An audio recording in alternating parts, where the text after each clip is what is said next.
पिंपरी चिंचवड महानगरपालिकेने जो आराखडा प्रारूप आराखडा आता प्रसिद्ध केलेला आहे, तो आराखडा प्रसिद्ध करत असताना या ठिकाणी जी गोरगरीब लोक राहत आहेत ही गेल्या 35 ते 40 वर्षापासून राहत आहेत आणि ती जो कोणी जय महाराष्ट्र न्यूज चॅनलचे जे काही कोणी प्रवक्ते असतील किंवा चालवणारे असतील त्यांनी त्यांच्या एसी रूम मध्ये बसून जे काही या ठिकाणी आरक्षण रद्द करण्यासाठी सकारात्मक प्रयत्न या ठिकाणी चालू आहे स्थानिक आमदार शंकर भाऊ जगताप यांच्या माध्यमातून।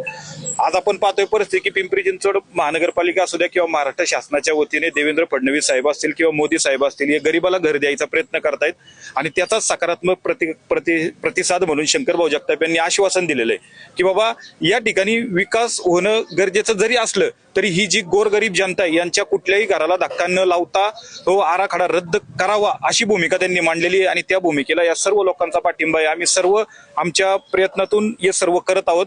त्याबद्दल जे एसी मध्ये बसून या चांगल्या कामात मिठाचा खडा टाकत आहेत त्यांना या ठिकाणी ज्या पद्धतीने स्थानिक नगरसेवकांनी या ठिकाणी व कार्यकर्त्यांनी या ठिकाणी त्यांना इशाराच दिलेला आहे की असं कुठलंही काम तुम्ही एसी रूम मध्ये बसून करू नका, या ठिकाणी या पहा या ठिकाणी काय परिस्थिती येते। कारण आता खेळाचं मैदान असो किंवा गार्डन असो या ठिकाणी जेवढं आहे तेवढं जरी व्यवस्थित विकसित केलं प्रशासन शासनाने तरी ते या नागरिकांना ठीक आहे, पण कुणाच्याही घरावरती या ठिकाणी हा नांगर फिरवला जाणार नाही आणि आम्ही कोणीही त्याला साथ देणार नाही। आम्ही त्याच्या विरोधातच आहोत। हा डीपी रद्दच झाला पाहिजे। तुमच्या घरावर आरक्षण पडलं? आमच्या घरावरती आरक्षण पडलं नाही, परंतु या गोरगरिबांच्या घरावरती जे पडले तेच आमच्या घरावरती पडले समजून आम्ही या ठिकाणी त्यांच्या बाजूने उभे आहोत।